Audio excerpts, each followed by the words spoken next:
The question is how important do you think freedom of speech is? Oh wow, I could answer that a million different ways. I wish you could put it in context. I mean, freedom of speech is very important.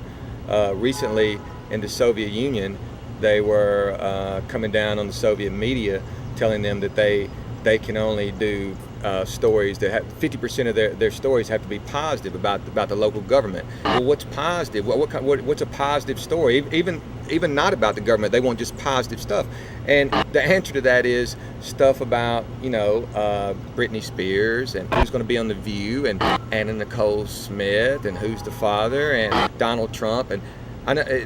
Oh wait, that wasn't the Soviet Union, was it? You get the idea. Well, what we have now is a corporate media, and they're in charge of what you hear. This is a lot of the reason why people in red states are voting Republican, because they don't get the information. They don't have the BBC. A lot of those people can't afford cable. They get the local news. Some lady in Iuka, Mississippi hears about who won the hog calling contest. She doesn't know a thing about Humberto Gonzalez and the details of that trial. She doesn't know what's going on with the World Bank.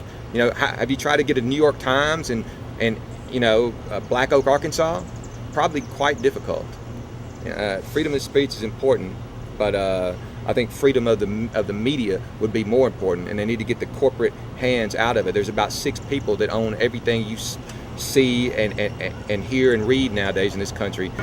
General Electric basically decides what you're going to hear. They're one of the people. It's ridiculous.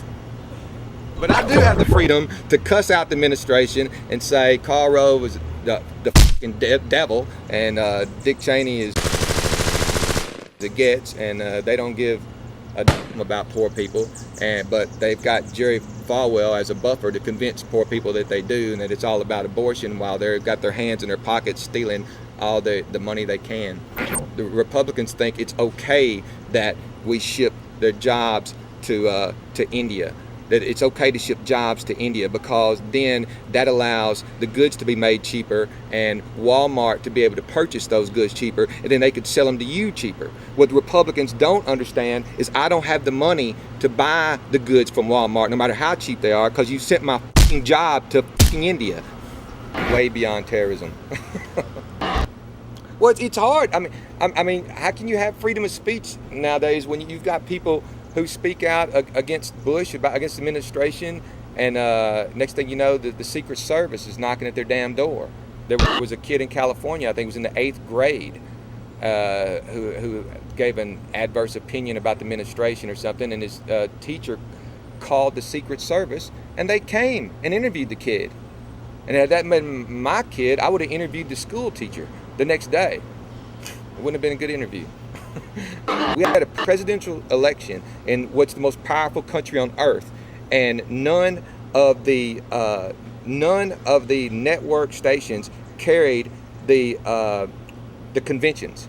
They didn't carry the Republican convention. They didn't carry the Democratic convention, except for the hour where the candidate actually spoke, because they don't make any money off that. And God forbid, in an age of nuclear proliferation and terrorism, we don't get to see that last episode of Everybody Loves Fucking Raymond.